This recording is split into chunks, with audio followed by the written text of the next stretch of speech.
শুধু জামাত ইসলামের বিরোধিতা করতে এই আকীদা নিয়ে এরকম খোলা যুক্তি দেওয়াটা কি আসলে আমাদের জন্য ঠিক? নমাজ আগে না উজু আগে? বেলা দুই হয় উজু বাদে করবো না, আগে 10 রাকাত নামাজ পড়িলাই তার নামাজের যেই দশা হইব। এই বর্তমানে অনেকেই হয় আকীদা সংশোধন করবো না বাদে আগে এরা বাংলাদেশে ইসলামী হুকুমত কায়েম করিলাই।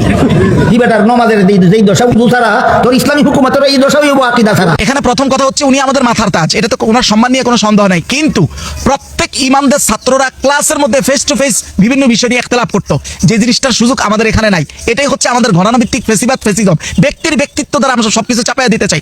আমি কেন এই যুক্তির সাথে একমত না সেটা একটু বলি। এক নম্বর হচ্ছে হুজুর যুক্তি দিয়েছেন অজুর ব্যাপারটা। আচ্ছা, অজুর যুক্তিটা দিয়েই বলি।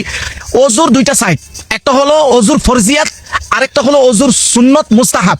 কারো যদি অজুর শুধু ফরজিয়াত আদায় হয়ে যায় তো তার উপরে কি নামাজ ফরজ নয়? তাকে কি নামাজ পড়তে হবে না? নিশ্চয়ই তাকে নামাজ পড়তে হবে। তো এই কথা বলতে পারবে না যে আমি অজুর সুন্নত গুলোতে যেহেতু ত্রুটি সেহেতু এই অজুদের আমি নামাজ পড়তে পারবো না, বলতে পারবে না। অজুর ফরজ আদায় হয়ে গেছে মানে তার উপরে নামাজ পড়তে হবে। ঠিক আকীদার ক্ষেত্রে এখানে দুইটা স্তর। একটা আকীদা হলো যে প্রাথমিক মুসলমান হিসেবে স্বীকৃতি পাওয়ার জন্য যেই পরিমাণ আকীদা, সেটা কি সহিহ মুসলিমের কিতাবুল ঈমানের 8 নম্বর হাদিসে যখন জিবরাইল আলাইহিস সালাতু ওয়াস সালাম রাসূলকে জিজ্ঞাসা আখবিরনি আনিল ঈমান, ঈমান সম্পর্কে আপনি আমাকে বলেন। রাসূল কি বলেছেন? আন তুমিনা বিল্লাহ, আল্লাহর উপরে ঈমান আনা। আপনি যাদের কথা বা আমি যাদেরকে বলতেছি তারা কি আল্লাহর উপরে ঈমান আনে নাই? তো এক নম্বর গেল। ওয়া মালাইকাতি, ফেরেশতাদের উপরে ঈমান আনা। তো আমি যাদের কথা বলতেছি তারা কি ফেরেশতার উপরে ঈমান আনে নাই? দুই নম্বর গেল। ওয়া কুতুবিহি, কিতাবের উপরে ঈমান আনা, তারা কি ঈমান আনে নাই? ওয়া রাসূলিহি, সমস্ত রাসূলগণের উপরে ঈমান আনা, রিসালাতের উপরে ঈমান আনা, তারা কি ঈমান আনে নাই? এরপর ওয়াল ইয়াউমিল আখির, আখিরাতের উপরে ঈমান আনা, তারা কি আনে নাই? তুমিনু বিল কদরি ওয়া খাইরি ওয়া শাররিহি, ভালো মন্দ সবকিছু তাকদীরের উপরে ঈমান আনা, এটা কি তারা ঈমান আনে নাই? যদি ঈমান এনে থাকে তাহলে তো তারা তো আমার মতোই মুসলিম। তাহলে তার ঈমানের ফরজিয়াত তো আদায় হয়ে গেছে। তাহলে সেই ইসলামী হুকুমত চাইতে তার সমস্যা কি? যেইভাবে ওযুর ফরজিয়াত আদায় হইলে তার নামাজ থেকে বিরত থাকার সুন্নত বা মুস্তাহাবের ত্রুটির কারণে এটার কোনো সুযোগ নাই, সেও তো ইসলামী হুকুমত চাইবে, না চাওয়ার তো কোনো সুযোগ নেই। বাকি শাখাগত যে আকীদা ত্রুটি অথবা মোতানৈক্য, আরে শাখাগত আকীদাগত মোতানৈক্য তো সাহাবীদের মধ্যেই ছিল। যেমন সহিহ বুখারীর 3234 নম্বর হাদিসের বর্ণনা স্পষ্ট আম্মা জান আয়েশা কথা বলেছেন, মান জামা আন্না মুহাম্মাদান সাল্লাল্লাহু আলাইহি ওয়াসাল্লাম রাআ রাব্বাহু ফাকাদ আযামাল ফিরিয়াত আল্লাহ। স্পষ্ট আম্মা জান আয়েশা বলেছেন, যে মনে করবে রাসূলুল্লাহ মেরাজে গিয়ে স্বয়ং চর্মচোখ দিয়ে রাসূলুল্লাহ আল্লাহকে দেখেছেন, যে এটা মনে করবে, আম্মা জান আয়েশা বলেন সে আল্লাহর উপর অপবাদ দিল। এটা আম্মা জান আয়েশার আকীদা। এটার কারণ হচ্ছে আল্লাহ তাআলা কোরআনে বলছেন যে আতুদরিকুল আবসার ওয়া হুয়া ইউদরিকুল আবসার। আল্লাহ বলছেন আল্লাহকে কোনো চোখ সীমাবদ্ধ করতে পারে না, বাবা ধরতে পারে না, কিন্তু আল্লাহ সব চোখকে ধরতে পারে। মানে আল্লাহকে কেউ দেখে না, আল্লাহ সবাইকে দেখেন।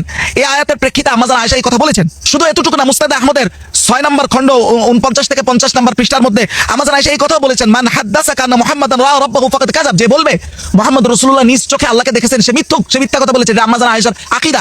অথচ অন্যদিকে অনেক সাহাবী যেমন আব্দুল্লাহ ইবনে আব্বাস, যেমন মাওসুআতুত তাফসীর আল মাসুর এর বর্ণনা নাম্বার হচ্ছে 73243 নম্বর বর্ণনায় ইবনে আব্বাসের বর্ণনা স্পষ্ট, তিনি মনে করেন যে রাআ রাব্বাহু বিআইনিহি, রাসূল চর্ম চোখেই আল্লাহকে দেখেছেন। এখন আপনি বলেন এই দুই গ্রুপের মধ্যে আম্মা জান আয়েশার মধ্যে আর ইবনে আব্বাসের মধ্যে কার আকীদা সঠিক? শাখাগত ফুরুই আকীদায় মোতানৈক্য তো সাহাবীদের মধ্যেই ছিল। কারণ আমরা তো এটাই খেয়াল করি নাই, যেই ব্যক্তি বলছে যে আমি ইসলামী হুকুমত চাই, এই হুকুমত চাওয়াটাই তো আরেকটা আকীদা। আজব। কেউ যদি বলে যে আমি ইসলামী হুকুমত চাই না, যেমনটা অনেক সেকুলাররা বলে, স্পষ্ট বলে, ইনিয়া বিনিয়া বলে অথবা স্পষ্ট বলে, সেখানে আব্দুল্লাহ ইবনে আব্বাস এই কথা বলেছেন যে ওমান জাহাদা বিমা আনজালাল্লাহু ফাকাদ কাফারা।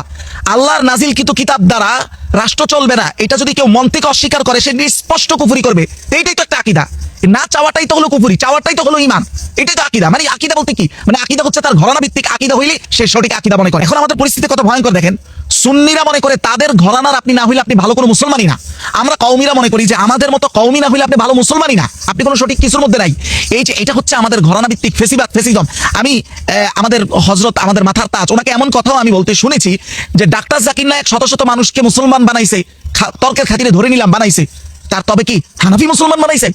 চিন্তা করেন, একটা মানুষ কুফরি থেকে ঈমানে আসছে, এটা ওনার কাছে বড় না।